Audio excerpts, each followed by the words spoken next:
शुरू अल्लाह का नाम लेकर जो बड़ा मेहरबान निहायत रहम वाला है।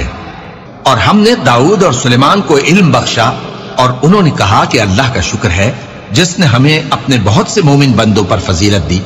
और सुलेमान दाऊद के कायम मकाम हुए और कहने लगे कि लोगों, हमें अल्लाह की तरफ से परिंदों की बोली सिखाई गई है और हर चीज इनायत फरमाई गई है। बेशक ये उसका खास फजल है। और सुलेमान के लिए जिन्नों और इंसानों और परिंदों के लश्कर जमा किए गए और फिर उनकी जमातें बनाई गईं। यहां तक कि जब चींटियों के मैदान में पहुंचे तो एक चींटी ने कहा कि चींटियों, अपने अपने बिलों में दाखिल हो जाओ, ऐसा ना हो कि सुलेमान और उसके लश्कर तुमको कुचल डालें और उनको खबर भी ना हो। तो वो उसकी बात से हंस पड़े और कहने लगे कि ऐ परवरदिगार, मुझे तौफीक इनायत कर कि जो एहसान तूने मुझ पर और मेरे माँ बाप पर किए हैं उनका शुक्र करूं और ऐसे नेक काम करूं कि तू उनसे खुश हो जाए और मुझे अपनी रहमत से अपने नेक बंदों में दाखिल फरमा। और जब उन्होंने परिंदों का जायजा लिया तो कहने लगे, क्या सबब है, मुझे हुदहुद नजर नहीं आता, क्या कहीं गायब हो गया है? मैं उसे सख्त सजा दूंगा या जबा कर डालूंगा या मेरे सामने अपनी बेकसूरी की वाज़ेह दलील पेश करे। अभी थोड़ी देर हुई थी कि हुदहुद आ मौजूद हुआ और कहने लगा कि मुझे एक ऐसी चीज मालूम हुई है जिसकी आपको खबर नहीं, और मैं आपके पास मुल्क सबा से एक यकीनी खबर लेकर आया हूं। मैंने एक औरत देखी कि उन लोगों पर हुकूमत करती है और हर चीज उसे मुयस्सर है और उसका एक शानदार तख्त है। मैंने देखा कि वो और उसकी कौम अल्लाह को छोड़कर आफताब को सजदा करती हैं और शैतान ने उनके अमाल उन्हें आरास्ता कर दिखाए हैं और उनको रास्ते से रोक रखा है।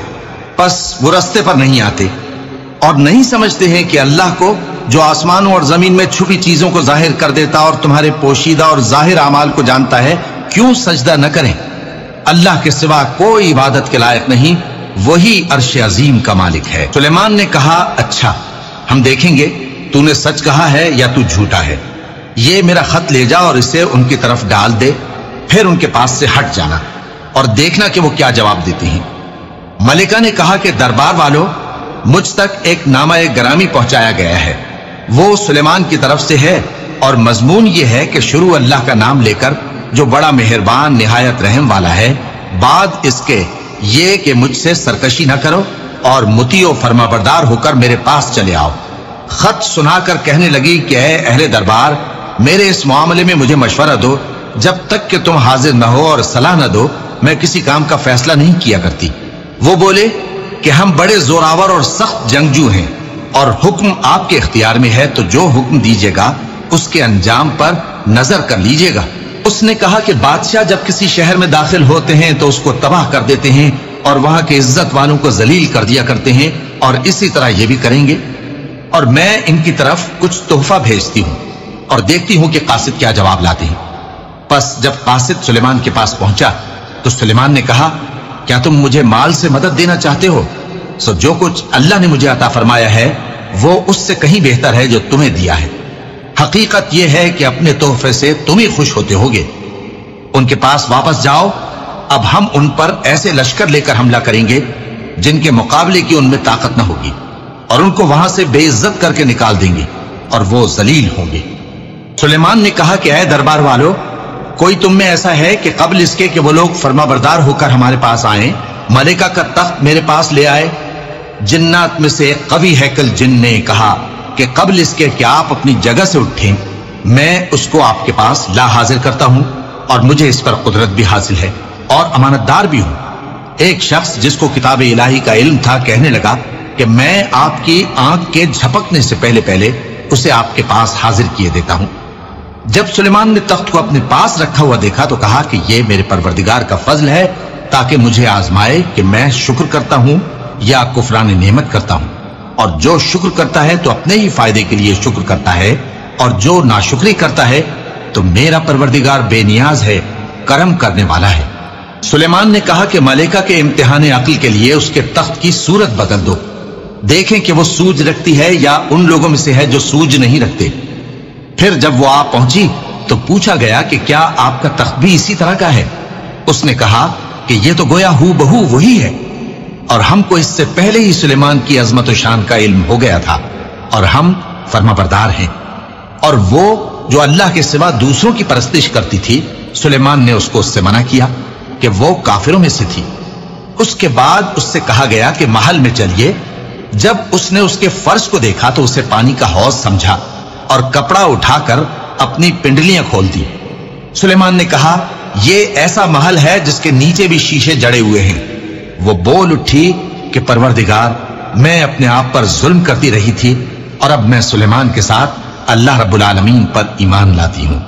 वलक़द आतैना दाऊद व सुलैमान इल्मा वक़ाल अल्हम्दुलिल्लाहि अल्लज़ी फ़द्दलना अला कसीरिन मिन इबादिहिल मुअमिनीन ववरिथ सुलैमान दाऊद वक़ाल या अय्युहन्नास उल्लिमना मंतिक़ अत्तय्र वऊतीना मिन कुल्लि शै'इन इन्न हाज़ा लहुवल फ़द्लुल मुबीन। وحشر لسليمان جنوده من الجن والإنس والطير فهم يوزعون حتى إذا أتوا على وادي النمل قالت نملة يا أيها النمل ادخلوا مساكنكم لا يحطمنكم سليمان وجنوده وهم لا يشعرون فتبسم ضاحكا من قولها وقال رب أوزعني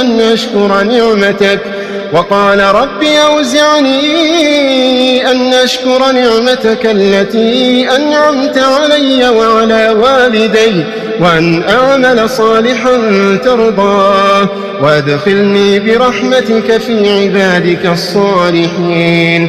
وتفقد الطير فقال ما لي لا أرى الهدهد أم كان من الغائبين لأعذبنه عذابا شديدا أو لأذبحنه أو ليأتيني بسلطان مبين.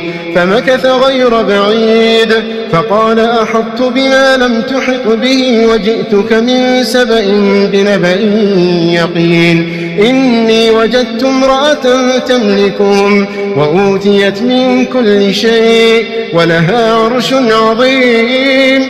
وجدتها وقومها يسجدون للشمس من دون الله وزين لهم الشيطان أعمالهم فصدهم عن السبيل فهم لا يهتدون. ألا يسجدوا لله الذي يخرج الخبأ في السماوات والأرض ويعلم ما تخفون وما تعلنون.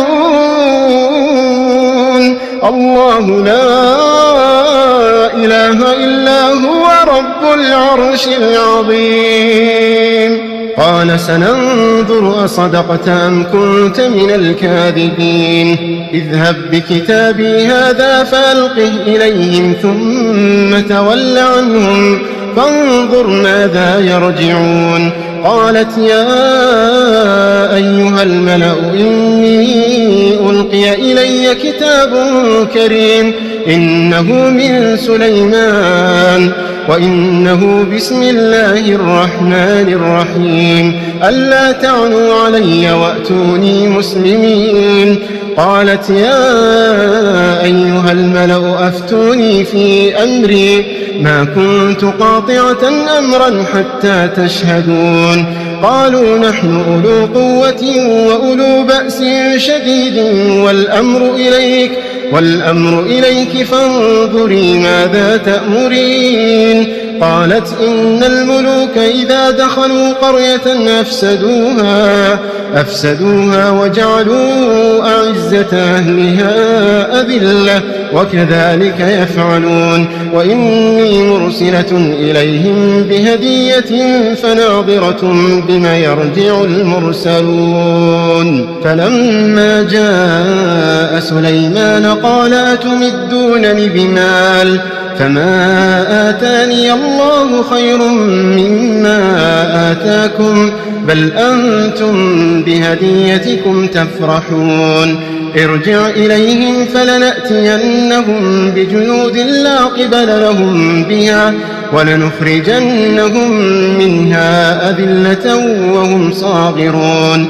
قال يا أيها الملأ أيكم يأتيني بعرشها قبل أن يأتوني مسلمين قال عفريت من الجن أنا آتيك به قبل أن تقوم من مقامك وإني عليه لقوي أمين قال الذي عنده علم من الكتاب أنا آتيك به قبل أن يرتد إليك طرفك فلما رآه مستقرا عنده قال هذا من فضل ربي ليبلوني أشكر أم أكفر ومن شكر فإنما يشكر لنفسه ومن كفر فإن ربي غني كريم قال نكروا لها عرشها ننظر أتهتدي أم تكون من الذين لا يهتدون فلما جاءت قيل أهكذا عرشك قالت كأنه هو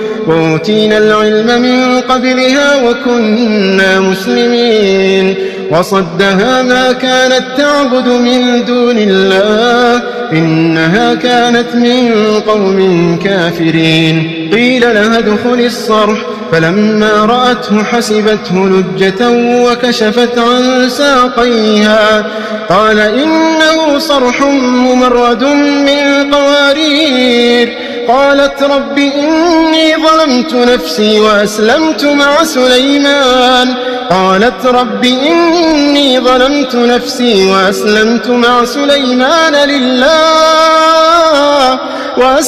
مع سليمان لله رب العالمين